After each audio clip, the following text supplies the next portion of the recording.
welcome. Can everybody hear me? Yeah, okay. I hope my voice lasts. I'm getting over a cold, but I think we'll be okay. My name is Jessica Black, and I am an associate professor in social work. I am an educational neuroscientist, which essentially means that I study child and adolescent brains in the context of schools, in the context of academic learning specifically. A lot of the work that I do is with children at risk for or diagnosed with learning disabilities. That's not exclusively what I do. I also study humor in kids, and I'll talk a little bit about that today. I did want to first just take a quick survey, audience participation. How many of you need to leave at 1? Okay, a few of you. All right, I'm going to talk really quickly. We're going to try to get everything in by 1-ish, and then a Q&A period afterward. So if there is something that I've said that makes it really, really hard for you to be able to move forward with the information, please raise your hand and I'll be happy to answer it as we go. But sort of more broad questions or even more specific questions, let's hold until I'm done with the talk, and then again, happy to do a question and answer period as well. I did also want to let you know that on your table is a survey, and it's one that we just developed to get a sense of a potential youth or family educational series to think about. Are there any other topics or that you might be interested in terms of early childhood? I divided in terms of early childhood, middle childhood, adolescent and young adulthood. Interested in any more talks, workshops, any other ideas you may have. I put it at question 4, would you be interested in a book club or sort of any other activities that may potentially be available on campus to you, with optional information of your name and your email. Again, what we're most interested in is just, is there sort of a collective interest in child and adolescent developmental topics? All right. So to begin, a little bit of an outline here. I'm going to begin by talking a little bit about adolescence. What do we think about adolescence before moving into brain structure and function? This is just sort of some broad strokes in terms of helping us to orient around the language related to brain function and structure before we move into specifics of the adolescent brain. We could talk about the adolescent brain as a weekend workshop, as a week-long workshop. So I've tried to put in a bunch of sort of different nuggets of information in an hour talk. But if there are more things that you're interested in, my email is here. I'm in social work, and you're welcome to email me, reach out, and I hopefully can be helpful to you in a more specific way as well if there's something else you're interested in knowing about. We're going to then, at the very end, I will refer you to some other readings and resources of interest to you. I have some images of a variety of books that may be of interest, along with a number of different educational websites as well. All right, so let's go. What comes to mind? What's the first thing that comes to mind? See the word. What's the first thing? Hearing many things at once. I heard hormones. Anything else? What else comes to mind? You see the word teenager. Pardon me? Roughhousing. Roughhousing. What else? Video games. Pardon me? Lying. What else comes to mind? Arguing. Always right. Okay. Anything else? Okay. Awkward. Okay. My point is that things come to mind right away. Adolescence?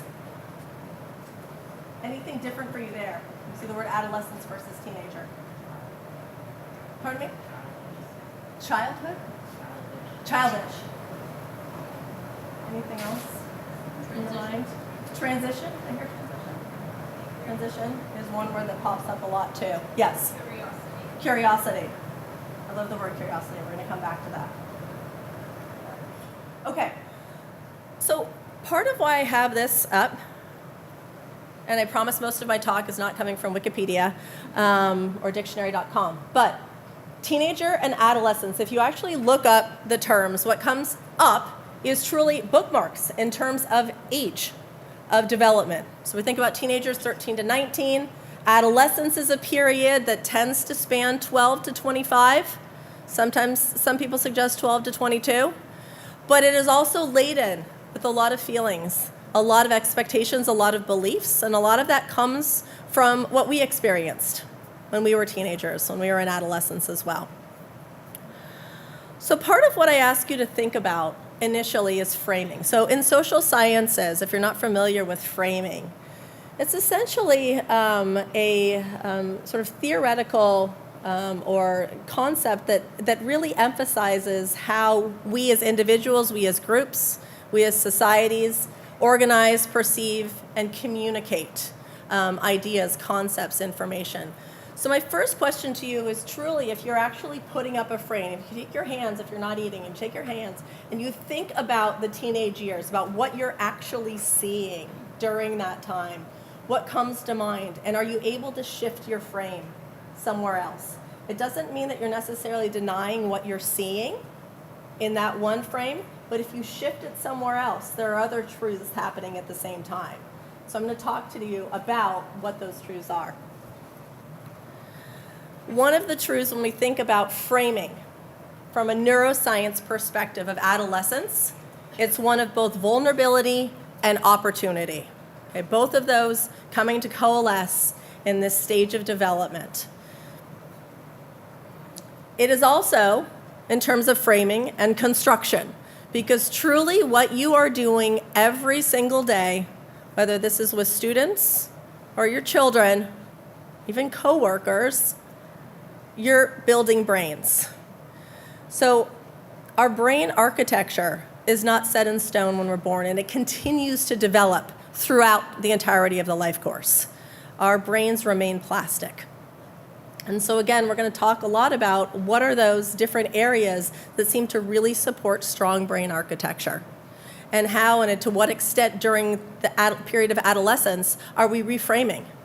Is the brain actually changing and growing, and what implications does that have for behavior? So again, two important concepts to really think about. The brain in adolescence is both vulnerable and also an incredible opportunity of change, of growth, of potential. And brains are built. Okay. So I love this image, the brain, the strong brain. And one area that we're going to talk a little bit about is the fact that our brain, that its primary job is to learn. More than any other organ in our body, its job is to be able to take in information and to learn from that. It is constantly adapting. It is being structured and restructured by our environment all of the time. We operate on a use it or lose it principle. Okay, that applies throughout the life course, but again, I'm going to talk specifically about adolescence. Essentially, the neural connections, and we'll see an image of a neuron in a moment, that remain are the ones that are actually used. And we have particular sensitive periods, and this is really when experience has maximal impact on neural development. It was initially believed that that maximal impact happened in the first 18 months of life. And it really wasn't until we were able to start scanning brains, both in terms of structure and also terms of activity, so within the last 20 years, that we were able to actually start seeing that there is a second wave of tremendous change that takes place in adolescence, that the brain really isn't static during that time. It's really quite dynamic. When we think about the sensitivity of the brain to respond to experience, that is called neuroplasticity, sometimes just referred to as plasticity. In social work, where I sit, when we're thinking about any type of intervention, any type of therapeutic intervention where you're really looking for positive and sustained behavioral change, it relies on the concept of neuroplasticity. You're not going to see behavioral changes when you're not seeing brain-based changes as well. So again, when we're thinking about change at any neurobiological level, what we're thinking about is that any behavioral change is in fact a brain-based change. Some of the studies that we're going to talk about today rely on EEG, others rely on MRI. These are two primary tools in imaging. Every now and again, I'm going to take you to a link to help you to find more that's out there in all of your free and available time to be able to check out. But one of the websites that I really highly recommend is Neuroscience in the Classroom. It has a number of different units. So for example, a number of different videos. For example, if you look at video unit 2, it's all about emotion and the emotional response. We're going to talk a little bit about when you ask teenagers versus adults, is this a good idea? The brain is doing different things. And that research sits here. Emotion and math, measuring emotional response in physics. Again, there's a lot that's here, so I highly recommend touring it when you have a moment. When we're thinking about what's happening in terms of EEG, essentially what it's doing, you can see the skull cap here, that it's really recording electrical signals that are naturally occurring in the brain. When we're prompted to do particular activities, these electrodes pick up on the electrical signals, and we're actually able to see to what extent the brain is responding, how fast it's actually responding. When our questions are more related to structure of the brain or where in the brain, we're often more likely to use MRI. MRI, essentially, it operates on the principle that blood carries oxygen, and when particular regions in our brain are more active than others, they tend to recruit that oxygen, and that's where the blood flows. So when we're creating MRI images, really what we're building is called a bold contrast. It's essentially building where in the brain is blood actually flowing. Brain structure. So we're going to go through a little bit of brain structure. I will tell you one more, I think, fabulous interactive. This is super fun for adults. I think it's also great for kids. But this takes you to the Koshland Science Museum. And essentially what you're able to do here is either exterior or interior view. You can click on any area of the brain, and it helps you to know what it is. And then you can get sort of a 3D view of these different areas. So we're going to get into brain structure. First, thinking about the hindbrain. So you may be somebody who thinks you don't multitask all that well. I will tell you that we're all multitasking because essentially what's happening is our hindbrain is operating all of the time, doing all of the basic functions, respiration, heartbeat, all of these different areas in the brain, essentially being able to keep us alive, okay? So the hindbrain is really sitting in the back of the brain. It's the way our brain is built from posterior to anterior. I will be talking about the limbic system. The limbic system is sometimes referred to as the feeling center of the brain. We refer to it sometimes as the emotional brain or the old mammalian brain, really is the next to develop. It is where emotions reside. It's often the space where we think about being able to combine emotion and memory, so where sort of behaviors can be marked with either positive or negative feelings. It's subcortical. It's deep in the brain as well. And finally, we have the neocortex. So this is the most advanced part of the brain. It actually takes up a good amount of our brain, about 2/3 of it. When we're really thinking about the power to develop language, abstract thought, imagination, this is the business of the neocortex, divided into 2 hemispheres, left and right. I'll be talking a lot about the limbic system and the neocortex today, in particular the prefrontal cortex. So the neocortex, we think about 4 different lobes. The first lobe is the frontal lobe. And again, I'll be talking a lot today about the frontal lobe. But the frontal lobe, when we think about it, is the CEO sort of the brain. It's really the space of the command and control of your body. So thinking about reasoning, problem solving, judgment, impulse control is all in the area of the frontal lobe. The parietal lobe is really important for somatosensory experience. So processing pain, processing touch sensation as well. The temporal lobe is very important for audition, for sound sensation. It's also where language recognition is located. And then finally, the occipital lobe in the back of the brain, very important for vision, among other processes. We have a corpus callosum. The corpus callosum is this bridge you can see here in the space. Right here. And it builds over time. So when babies are born, they do not have a fully functioning corpus callosum yet. But the corpus callosum is essentially is a very large bundle of fibers, myelinated axons that allow neurons to connect with one another. That myelination, or the building of the communication between the left and the right hemisphere, grows over time. So often when we're scanning very young children, we see bilateral activation in the brain, left and right. The brain isn't yet responsible for language, which over time tends to become left lateralized. We tend to see bilateral activation, this really interesting cross-training of the brain. And finally, we come to the concept of neuroplasticity. So when it comes to educational neuroscience, where I sit, we are, again, reliant on neuroplasticity. So essentially, the idea that we're really trying to think about how do we improve learning outcomes for our young people. And when we're doing this, we're really, again, highly focused on the fact that the brain is able to learn and to grow, to adapt and change over time. If we then think about bridges in this type of research, we think about how we really need practitioner bridges between neuroscience and what is actually happening in classrooms, and that is it's a growing field. When I was in college, educational neuroscience was not a field, and now it is. It's something that's actually new, and really thinking about how do we actually apply all of the findings from neuroscience and really bring it right into the classroom. So this is a neuroscientist who's saying really teachers can help neuroscientists frame the research in a way that is actually useful. And at the same point, really thinking about how might we actually diagnose learning delays, but really needing teachers or educators to think about how do we build appropriate instruction at the same time. So this is also really an era of thinking about how research and practice come together as well when we're thinking about adolescence.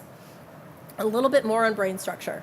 So when we're thinking about neural systems and how they actually operate, they are really built through what's called synaptogenesis. So neurogenesis is actually the building of new neurons, which primarily happens in gestation.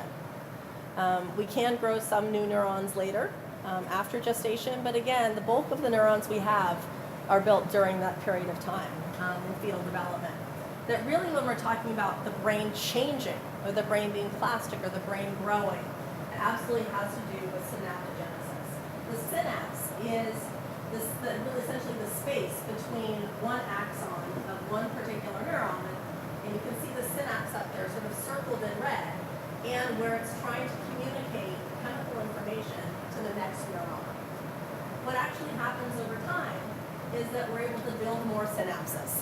We're also able to prune down synapses. So essentially when we're talking about a brain changing or a brain growing, it has to do with how robust those connections actually are, and less the case in terms of how many neurons we're actually talking about.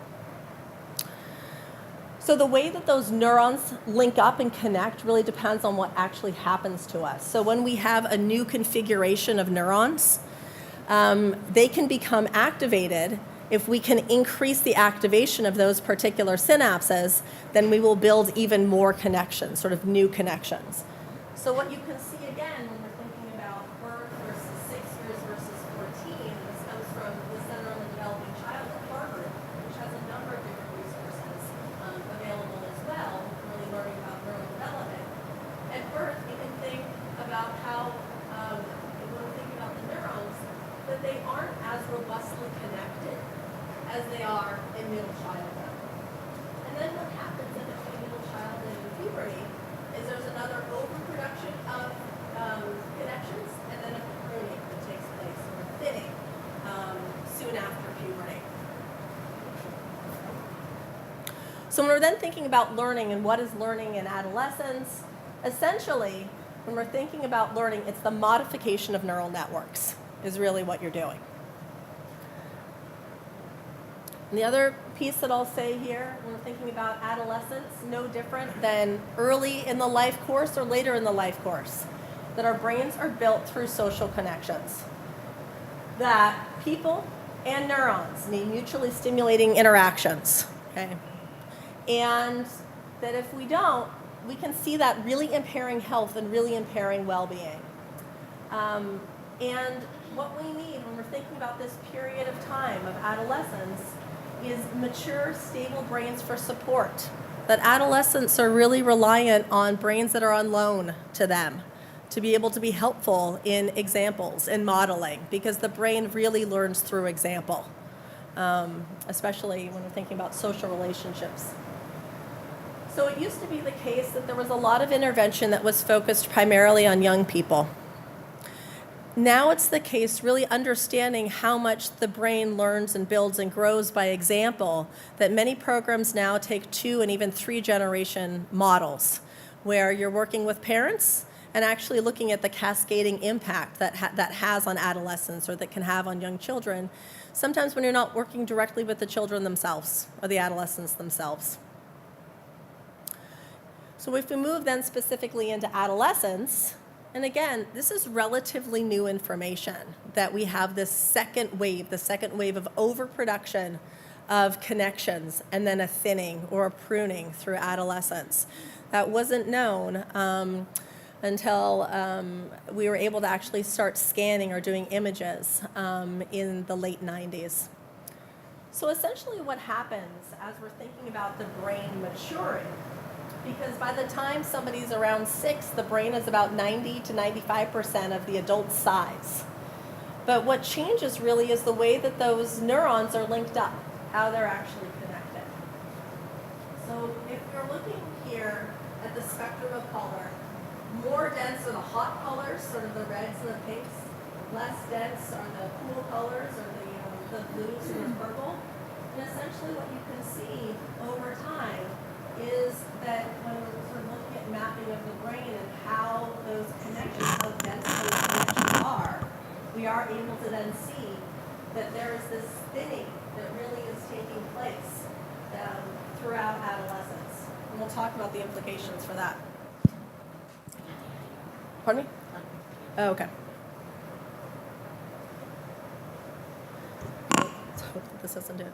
Okay. Can you hear me better through this? Okay.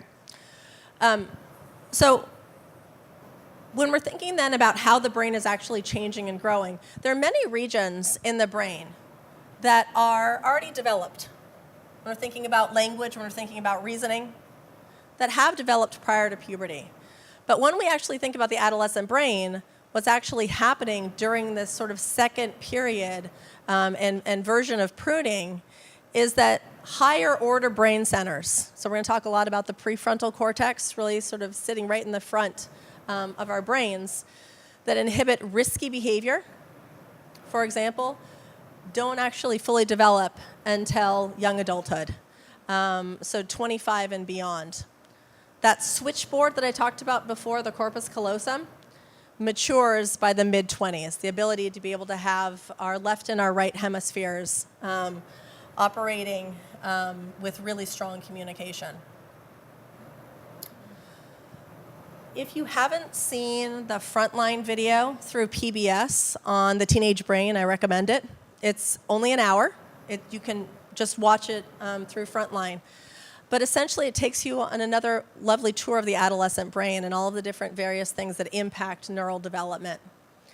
Again, essentially what's happening during adolescence is we have these weak synaptic connections that start becoming eliminated, okay? One area that's impacted the most is the frontal lobe, okay? So there's really a decrease there. White matter fiber tracts. So essentially white matter is that myelination, the axons that are able to connect neurons with one another. Those become much more robust over time. And it allows for much more efficient communication among different regions in the brain. There is a timing pattern that actually happens in terms of what gets myelinated. So when we're thinking about adolescence, what gets myelinated first, so what becomes really an efficient communicator, is the limbic system. The feelings part of the brain, that subcortical region that I talked to you about earlier, that gets wired up and is sort of ready to go. But the prefrontal cortex, the sort of the higher area cognitive functioning parts of the brain, take a back seat during that time. And then what you have in the brain sometimes is a limbic system that's able to scream louder than a cognitive system that's able to inhibit, that's able to sort of slow down impulse, whether impulse is behavior or something you're about to say. That then gets myelinated later. So eventually the brain does come back into balance. An example of this is from Dr. Blakemore, who has done a lot of research on adolescence and really looking at an example. This is a sort of a behavioral example of adolescents who sometimes, especially compared to adults, have a harder time with social perspective taking. Okay? Again, this is not across the board. We aren't looking at necessarily qualitative studies, but if you're looking at groups comparing adolescents to adults. So what she has are two different examples here. The first is when you're looking at your view, and then there's a director behind. So the man standing behind is called the director. The director is giving adolescents, and then the director is giving adults cues to follow. She's looking for behavioral differences between these two groups. So the director has a different view than you do. Okay, so your views are different. When you're actually prompting adolescents to say, all right, the director is telling you to move the top truck left. What is the top truck? This? What is the top truck? Adults also get it wrong too, I'll say. They just get it wrong a little bit less than adolescents. So from the director's perspective, the director can't see this truck, right? That's not there. So instead, you're asking, let's move this truck, okay? So let's move it, and let's move it to the left or to the right. Adolescents and adults in this space both have difficulty, but adolescents have a lot more trouble than adults do in this particular task. When you're actually then asking them to follow a rule and not imagine someone else's perspective, they do quite well, just as well as adults do. So if you remove the perspective piece and instead just say, follow the rule that you want to ignore all objects that have a gray background. Adults and adolescents do equally well. It's when you're actually adding in the extra perspective, and that perspective taking, that sort of social awareness piece, is very reliant on a robust prefrontal cortex that's still developing. Okay? It was also believed that a lot of this sort of explanation of adolescent behavior is based on the fact that the prefrontal cortex is still maturing. Okay, so you may hear a lot about, well, it's prefrontal. Part of it is that it's in comparison to what else in the brain is actually developing at a faster rate. So it's not just the case that the prefrontal cortex, that again, does help with impulse control, does help with decision making, with planning, with social awareness, with self-awareness, that again is still growing, but you can see if, for example, the period of adolescence in middle childhood compared to adolescence, middle childhood, the prefrontal cortex is even less well developed. So it doesn't necessarily explain risk-taking behavior, because when you're comparing groups, you're finding greater risk-taking in adolescence than you are in middle childhood, for example. So there has to be something else, another piece of the puzzle that's happening in the brain. And that piece of the puzzle is subcortical. It's really looking at the limbic system. Part of what we can see in the limbic system is that in comparison to early in development and then in adulthood, where the nucleus accumbens, which is deep in our brain, and it's very important in reward processing. So for example, when you're interested in something, motivated by it, maybe you're finding something funny, you name it, you can see greater reward activation in the nucleus accumbens. The nucleus accumbens matures at a much faster rate than does the prefrontal cortex. In middle childhood, it's much more in balance. In adulthood, it's much more in balance. But really here is where you see a very big gap. And so when you're thinking about increases in risk-taking behavior, increases in reward-seeking or sort of immediate reward-seeking, a lot of that seems to be more driven by the fact that there is a big gap between the limbic system that's very active and a prefrontal cortex that's still coming online. Okay, so here's another example of that.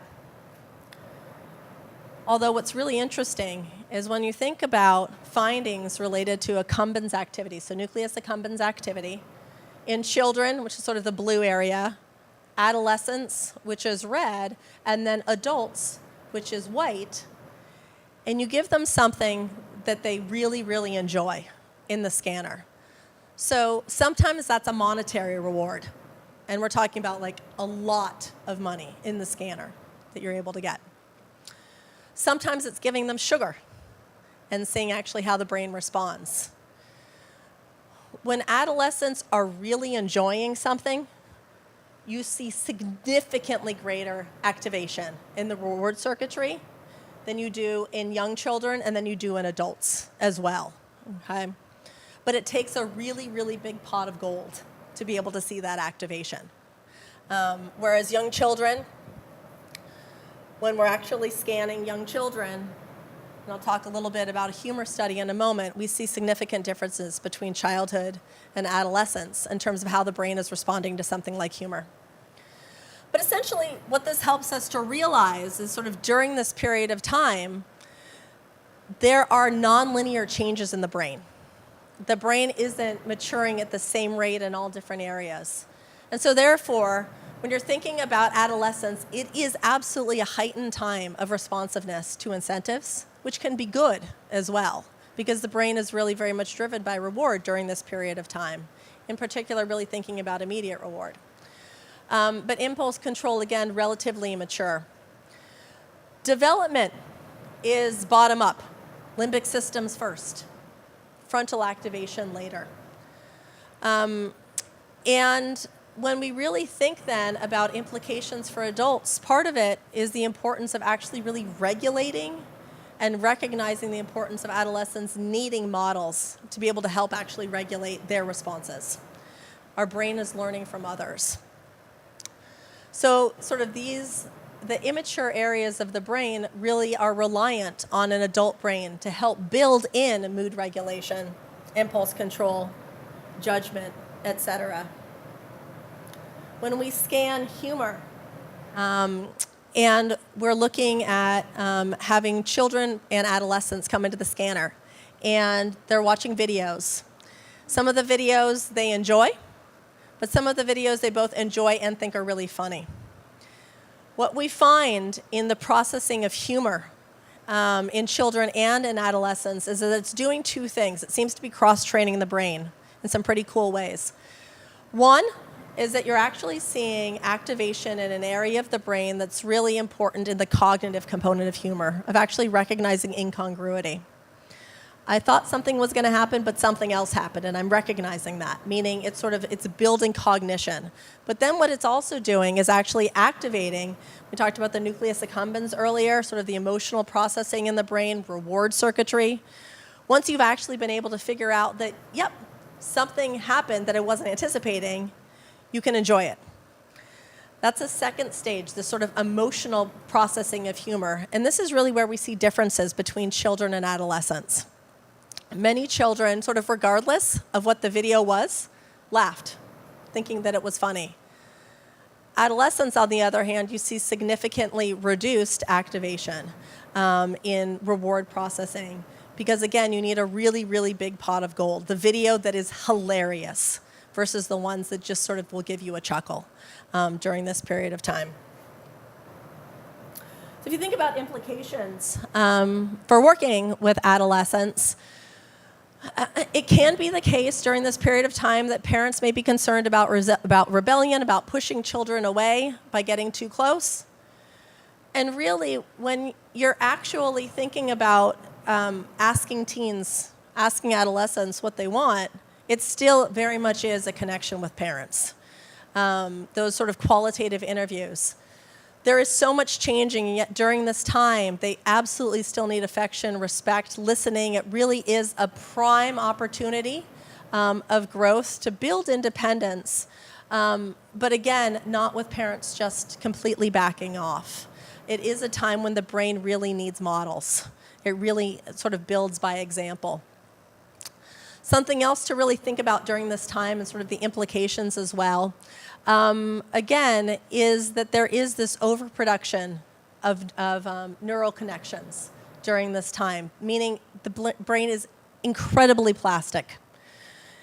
And it can mean that there is a period of disorganization before reorganization. Sometimes you may find adolescents having a hard time explaining themselves or using words that they knew before.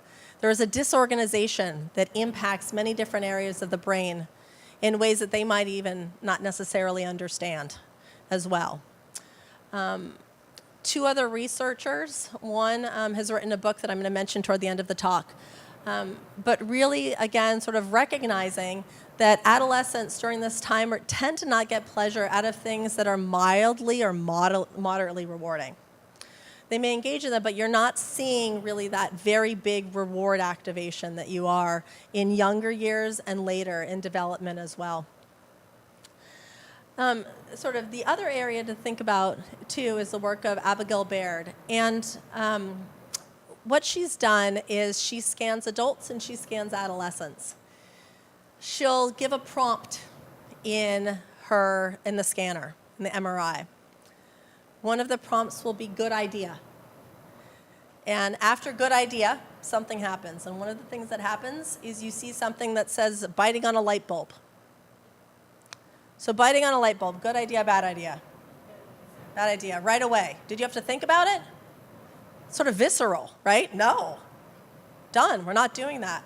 And that's what you actually see in the adult brain, is there are two different areas that are active. One is the amygdala, which is sort of the fight or flight area in the brain, and the other is the insula, which recognizes pain. It's sort of connected to your gut. Don't do that. Okay. In adolescents, on the other hand, they weren't feeling it. What you see active when you ask them the question, biting on a light bulb, good idea. They're going prefrontal. They're actually trying to think through biting on a light bulb before making a decision, yes or no. And their answers are still no, don't do it.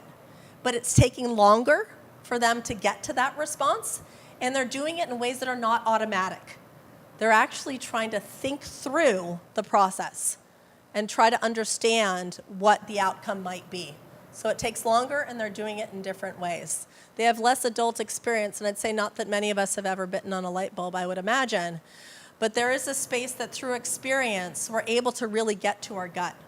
We're able to get to the no, don't do it, without trying to loop in the let's think all of this through first. So many times adolescents actually are thinking things through. Even if one may think they're not, there may actually be an extra process, an extra step that they're going through before saying, no, I don't want to actually do something like that. Okay.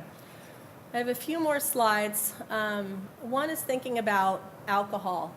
And this is a time when adolescents seem to have less free-floating dopamine in the brain. Dopamine is an important neurotransmitter when it comes to reward, when it comes to motivation. And that may seem counterintuitive, that there's sort of less free-floating than there is, let's imagine, in adults. But what it also means is that when there actually is something that adolescents find really rewarding, you see that jump, that boost in dopamine, headed all sort of in that one direction. Dopamine is involved in all behaviors, all substances that are addictive. And sort of during this adolescent period, there is an increased susceptibility to addiction. Part of it is that adolescents are more likely to experiment with new experiences. And many of those new experiences, then they will respond with a very strong release of dopamine, greater than one would see in adults, for example. Okay? This can become part of an addictive cycle. The other piece to really sort of think about, whether we're thinking about alcohol or other foods that actually have a high glycemic index, that also boost dopamine, is then it plummets. And if you're looking to try to get back to what you think is a baseline, you need more of the substance to get you there. okay? But the brain also responds with a dopamine release for things that are really positive. Social behaviors, pro-social behaviors, being able to help someone else out, altruistic behaviors. We also see the release in that way, and an increase in motivation as well. Same with humor, okay? That dopaminergic reward circuitry active as well. There is a curriculum series that's offered by NIH on understanding the neurobiology of addiction, and sort of moves through this. This is a high school curriculum. But again, it really helps adolescents to recognize what's happening in their brain, and then what happens when I'm actually engaging in use with substances as well.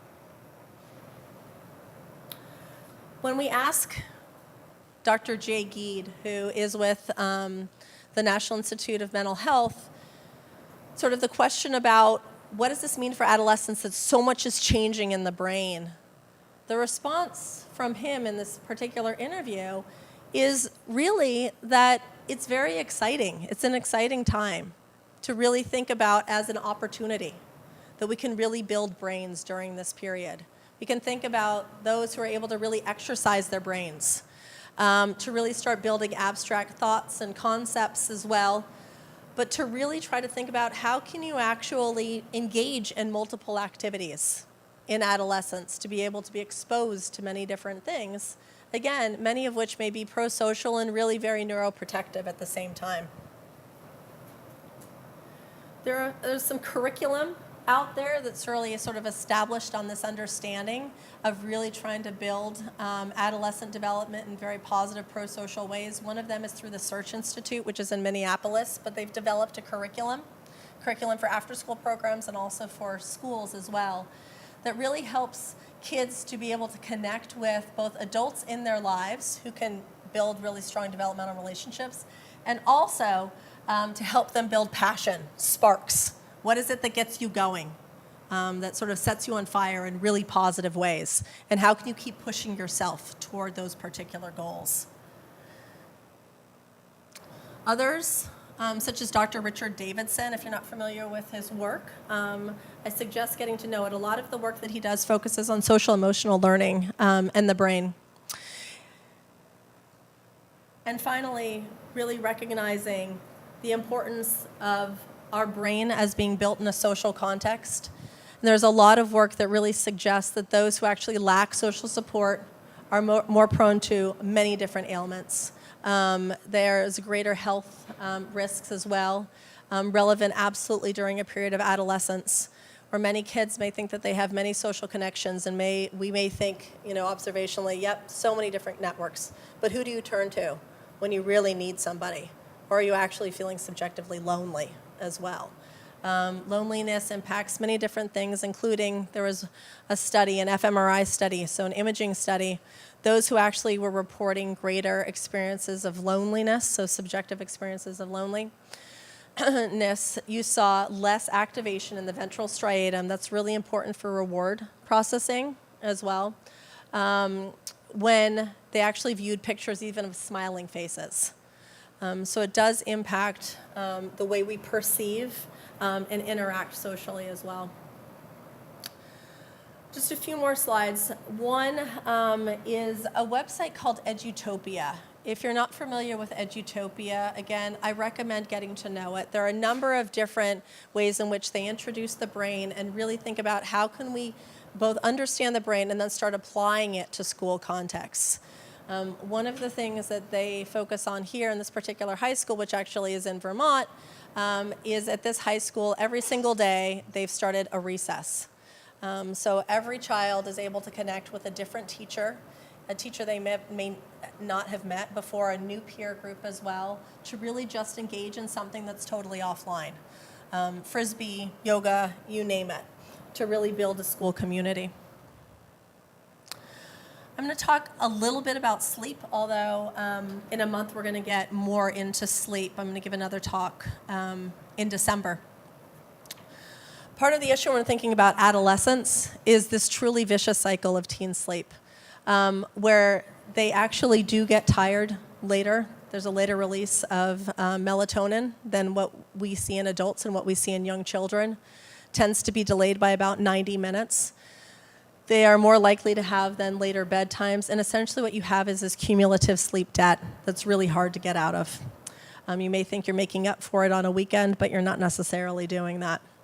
But what also can happen then is you're having a really hard time with being alert during the day, and you can also see a connection to substance use, caffeine, nicotine, alcohol, as well as the chance of being misdiagnosed with something like ADHD.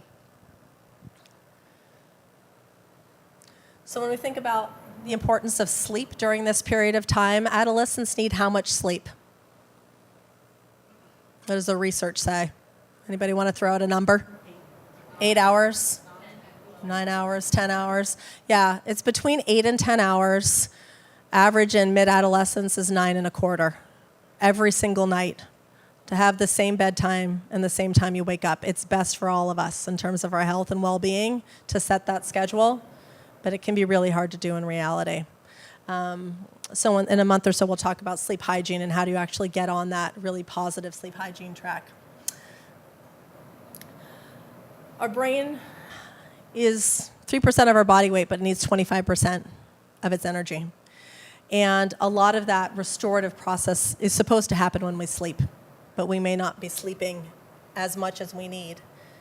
And in fact, when we think about young people in sleep, what's actually been recognized is that facial information processing, as opposed to something that has to do with emotions versus something that's more neutral, like trying to identify gender.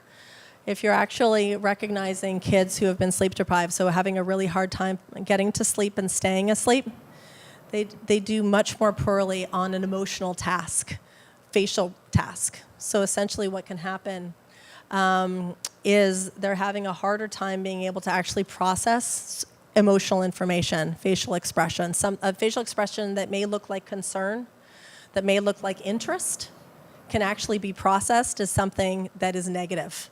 Why are you looking at me that way? And it could be both because during this period of time, the brain is highly sensitive to emotional stimuli, but the other piece of it is that you may be working with a sleep-deprived brain that's already going to that space, that you already have heightened amygdala activation when you haven't slept well. So, in conclusion, what I will say is to take care of your adult brain because you're taking care of young brains. People ask, what can I do? What can I do? And I say, take care of yourself to start. And I mean it because this is from looking at across the board, experiencing new things for yourself, maintaining old skills and developing new skills, doing new skills of things of interest to you. Some people will say, oh, do I need to start doing crosswords? And I say, not if you don't like it, because it's going to stress you out, and it's not helpful. Instead, try to build something that you actually enjoy doing. Socializing, exercising, sleep, hydration, a healthful diet, meaning reminders to yourself of all of the modeling that you're doing for all of the younger people in your life. Okay? Because we know that the brain learns by example. That is absolutely the way that it's built. So to be able to really take care of yourself. And then finally, I just want to give you a few different spaces to go if you're interested in learning more about the brain. I mentioned neuroscience in the classroom. I mentioned the Center on the Developing Child at Harvard. Again, has a number of different briefs and videos on neural development. Edutopia is one. One that I use is Eye to Eye. Eye to Eye focuses a lot on children who have learning disabilities. It's a mentoring program in adolescence that connects adolescents with young adults. There are a number of different resources for kids as well. One is called brainfacts.org, and another is Neuroscience for Kids. A lot of different really fun online sources. And then finally, I will get to books. So here are 6. There are a number. I mean, if you sort of go online and you try to find a book on the brain, many things will pop up. Dan Siegel has written 2 books. One is on brainstorm, so the power and purpose of the adolescent brain, or the teenage brain. One is the Yes Brain. Sarah Blakemore, I talked about her research, has recently written a book called Inventing Ourselves, The Secret Life of the Teenage Brain. Adriana Galvin, I also talked about her research as well, has a book on the neuroscience of adolescence. And then finally over here we have Joanne Deek. And Joanne Deek has written 2 different books. One is for adolescents on being able to actually learn about your brain. And the other, if you have young children, I would say this is really appropriate sort of early childhood through middle childhood, your fantastic elastic brain, and how to actually grow and shape it as well. So that is it for sort of the formal part of the talk, but I am happy to take time to answer questions as well.